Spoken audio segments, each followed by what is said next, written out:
നിങ്ങളൊക്കെ വിചാരം രണ്ടാഴ്ച സംസാരം അറിയോ? പിന്നെ തുടങ്ങാതെ പറഞ്ഞ കാര്യം അറിയോ? ആദ്യത്തെ ആഴ്ച എലിമിനേഷൻ ഉണ്ടാവില്ല എന്ന് ഉറച്ച വിശ്വാസം ഉണ്ട്. അത് കാരണമാണ് രണ്ടാഴ്ച കഴിഞ്ഞാൽ എലിമിനേഷൻ ഉണ്ടാവുള്ളൂ.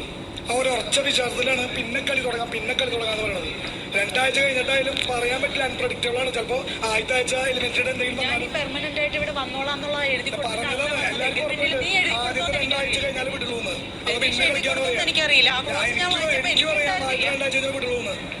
പക്ഷെ പറയാൻ പറ്റില്ല, മാറ്റി പിടിക്കൽ എന്തെങ്കിലുമൊക്കെ ചിലപ്പോ ഉണ്ടായാലോ. ഉണ്ടായാലും വീട്ടിൽ പോകണല്ലോ. ഞാൻ കളിച്ചോണ്ടിരിക്കണേ. അടുത്ത പരിപാടി ഒരാഴ്ച കഴിഞ്ഞിട്ട് കളിക്കാം. രണ്ടാഴ്ച ബിഗ് ബോസ് ചരിത്രത്തിൽ ഉണ്ടായിട്ടില്ല. ആദ്യത്തെ ആഴ്ച എലിമിനേഷൻ ബിഗ് ബോസ് ചരിത്രം, ഞാൻ കണ്ട ബിഗ് ബോസ് ചരിത്രത്തിൽ ഉണ്ടായിട്ടുണ്ട്. ആദ്യത്തെ ഒന്നരാഴ്ച കഴിഞ്ഞിട്ട് മിഡിൽ എലക്ഷൻ ഉണ്ടായിട്ടുണ്ട്.